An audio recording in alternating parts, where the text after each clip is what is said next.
This is a Local 3 News special presentation. Veterans Voices, a salute to those who have served. Sponsored by Ferro Gas, UP Tractor, Sol Azteca, Kirkish Furniture, Family Fair, Carpet Specialists, Pioneer TV and Appliance. Supported by Oscar G. Johnson Medical Center. Welcome to Veterans Voices, a dedication to honoring those who serve. I'm James Fillmore. Over the next half hour, we will highlight some of the many ways the Upper Peninsula honors veterans. Rebecca Bartlemay begins with a story on how that's being done through art. These are the faces of veterans who went through so much during the Vietnam War. These are the emotions those veterans faced in combat. The stunning pieces of work were painted by Steve Wallstrom, who served in the Marine Corps in the Vietnam era. I served with a lot of these guys, but I also know their story intimately, and they're all heroes, and people have no idea what combat is like and what they've been through. And I did it kind of as a way of honoring these men, because it's really the only thing I knew how to do, and I just wanted to try to bring them out into the forefront a little bit and give them a little exposure, because they're not going to do it themselves. They since the war have isolated and it pretty much turned into, like myself, just kind of dodging the public eye. Steve had the paintings displayed at Wallstrom's, a restaurant in Harvey, until it closed. Then he put them in storage until he was approached with an idea. I always thought the Vietnam War kind of was a low part of our country's history, because the vets came home and were almost looked down upon, which I think was wrong. So I got a hold of Steve Wallstrom, who I'd never met before, and asked him about these paintings. He says, yes, they are in storage. And I says, well, we're going to try to do something about that. Bob did some searching, and after contacting Marquette area public schools, was able to find a home for the paintings in the Ferdine Art Gallery at Marquette Senior High School. When you're working in education, anytime you can make that local, close connection to students, you're going to better educate them. And so many of these students, having had relatives that served in the war, and many actually related to individuals that'll be hung on these very walls, it's a great impact. And so we hope that that'll better educate and better make a connection for them as students. Steve used these paintings as a form of therapy, and the emotions show in his creations. When I was going through my recovery process with PTSD and just developing the coping skills and all of this, I had done a lot of writing about my experiences and so on and so forth. And it wasn't really enough, so I decided to try to paint each experience and how it affected me, and the commonality of how it affected me and how it affected everybody else. It's almost identical. So it was a representation of what war does to people, and we're not put on this earth to kill one another. With the paintings all together and open for the public to see, Steve says this whole effort put together by Bob and the school district blows him away. I just never imagined this, and at first I thought, well, it's a lot of to do about nothing, but I'm so glad these guys are getting this exposure, and that also that the war that was so such a nasty thing, particularly for the veterans coming home and so on and so forth, that maybe we're getting our day here, a little recognition. With a salute to veterans, I'm Rebecca Bartlemay. We'll be back with our special presentation, Veterans Voices, in just a moment. We'll meet one Upper Peninsula University's Student Veteran of the Year.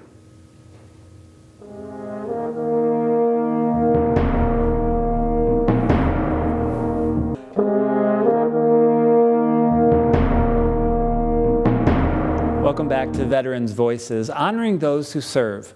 Northern Michigan University recently named their Student Veteran of the Year. Isaiah Williams tells us more about Cody Mayer. Recently, the Michigan Veterans Agency Affairs celebrated those who have served our country at the Northern Michigan University Center.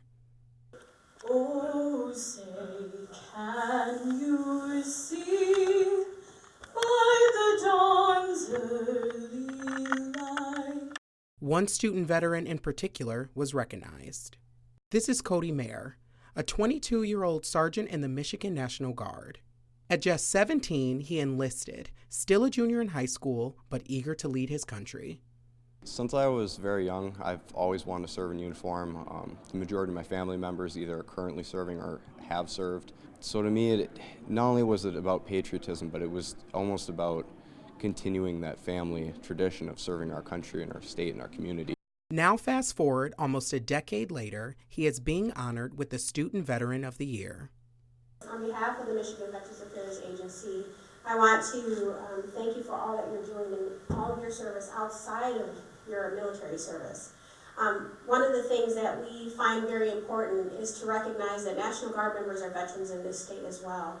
And so the Director's Coin is given to a veteran who has exemplified outstanding service in and outside of the uniform. And from all the things that I've heard, all the things that I've read, you've been doing that, and I know that you will continue to do that. So thank you on behalf of us. I'm immensely grateful to be recognized with this kind of honor, and it's truly humbling to be, I guess, bestowed that kind of honor, and I'm really grateful for it. In 2018, he volunteered during the flood emergency in the Houghton-Hancock area and was activated within 48 hours of volunteering. When we were going in there, we didn't really know what to expect, and when we got there were complete streets that were just gone. Some people's homes, you could just tell, were just flooded, and there was people that, one street we went down, there was people lined up on the street actually clapping and cheering that we were there. And it kind of became a lot more real because you could tell just the situation they were living in, what it was like for us to be there for them. And it was an amazing feeling to be there to assist people in that kind of capacity, knowing that it meant that much to them.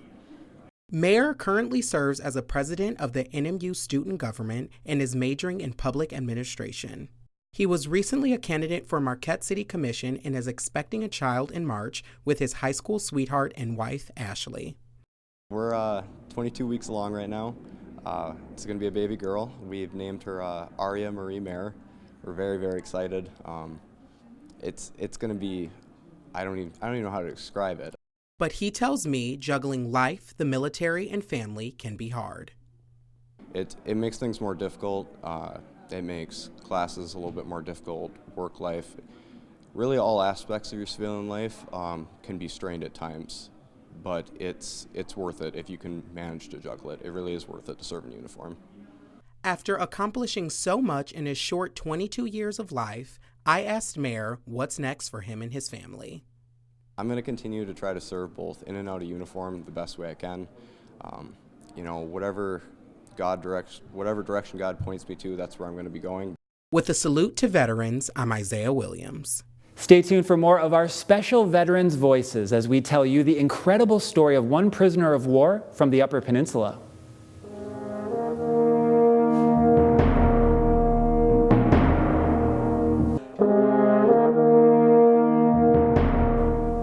Every year, one Upper Peninsula town honors their veterans in a special way. One of them was a prisoner of war. Brandon McLean had the chance to speak to that veteran's daughter, who shared his extraordinary story. The home of the Sioux Locks, the Lake State Lakers, and the International Bridge. This is the city of Sault Ste. Marie, Michigan. And if you take a stroll down by the fudgy shops, you might just catch a glimpse of some hometown heroes. Veterans are showcased on banners all throughout the historic downtown. The effort was made by the Chippewa County Community Foundation's Youth Advisory Council and their leader, Abby Baker. I knew it was going to be big. I had no idea the impact that would have not only on our community but myself as well. The stories of our vets that I've learned of the 300 men and women that we have hanging now in Sault Ste. Marie supersedes anything I've read in any published book.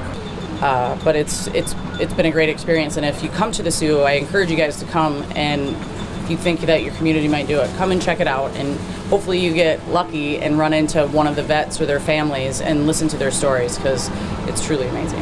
Among the familiar faces is a World War II prisoner of war and a Purple Heart recipient. James Sutton, also known as Bud, was born in 1924 and raised in the Sioux. His infantry was known as the Sitting Duck Division when the Germans launched a surprise attack in what became known as the Battle of the Bulge. Their unit had barely been at battle for 10 days when Bud and 7,000 other soldiers were captured. Marta Lalonde, James's daughter, recounts the time when her grandmother received the news that James was missing in action. Mrs. Catherine Sutton of Brimley received a telegram yesterday stating that her son, PFC James M. Sutton, has been missing since December 16th. He went into the service, something March 1942, and was stationed in the European area. When she got the notice, the way it was written, she had the understanding that he was blind, that his eyes were what were hurt, but it wasn't. So she was, just all that not knowing. On one snowy night, while still under the Germans' captivity, James's boxcar was attacked. The train was being bombed by the English. I think he said it was the English. And so, they didn't know that they were bombing a boxcar full of prisoners, of their, of allies. And so they were all very frightened and everything. And it mentions, the reason for the silent night is it mentions that it happened to have been Christmas Eve. And as they were kind of frightened, and slowly from one end of the car, someone started singing Silent Night.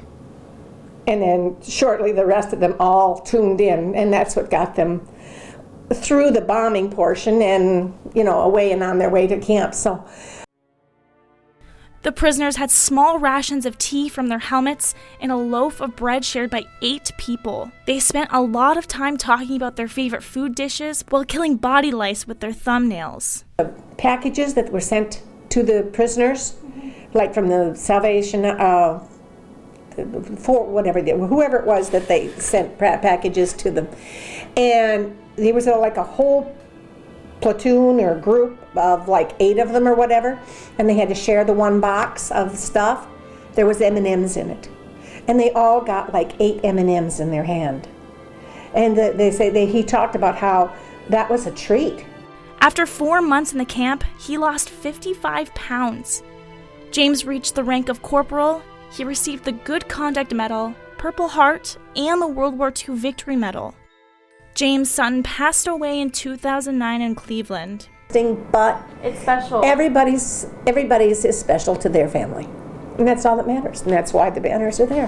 Why do you think the banners are so important? Because they show our patriotism and our love of family.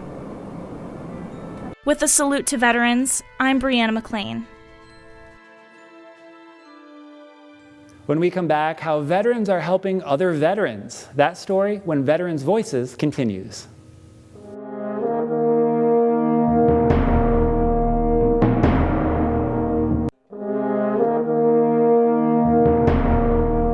Welcome back to Veterans Voices. There's a project in Schoolcraft County to help a Purple Heart veteran, and the assistance is coming from other veterans. Peter Curry has more on that effort.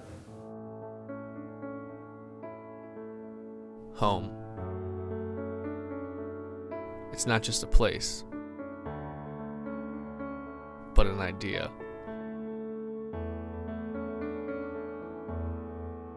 And when Jay Ward's home came under attack, he knew he had to act.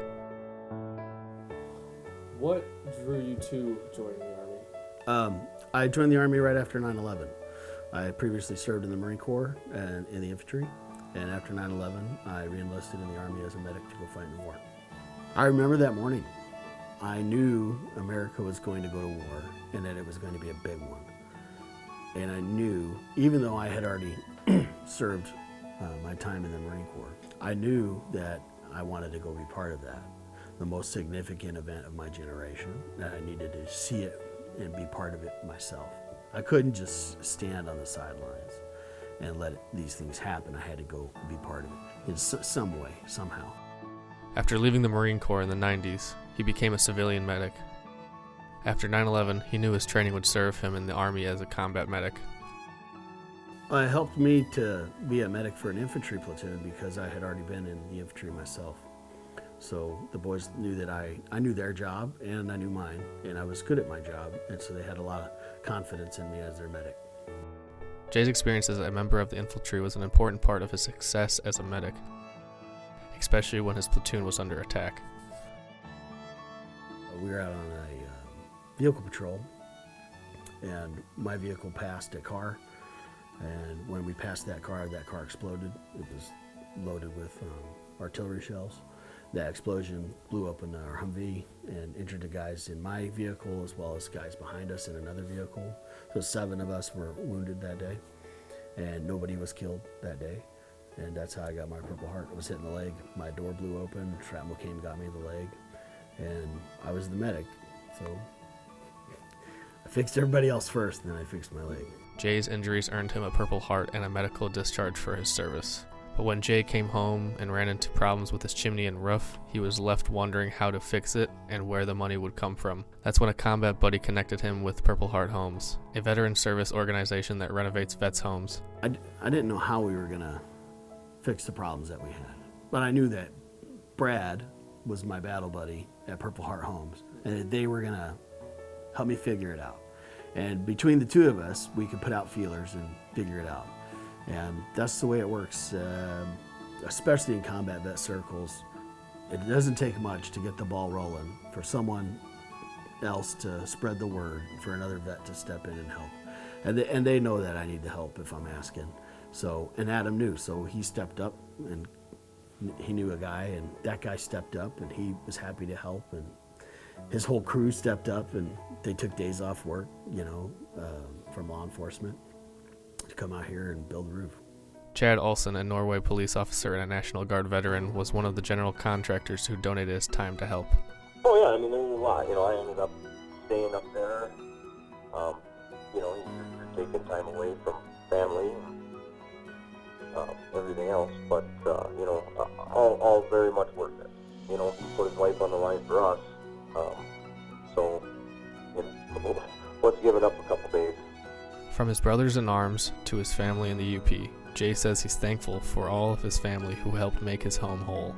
If you want to think a veteran on Veterans Day, write a check to Purple Heart Homes.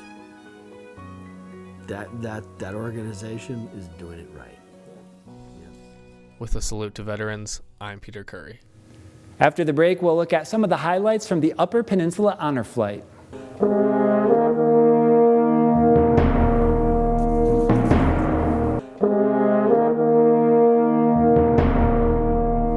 Every spring and fall, the Upper Peninsula Honor Flight takes veterans from World War II, the Korean War, and the Vietnam War to Washington, D.C. for one day to visit the memorials in their honor. We'll end our show with a highlight video from that special day for Mission 17. Thank you for joining us for this special presentation. And for those who served or who are serving now, and to their families, thank you for your service.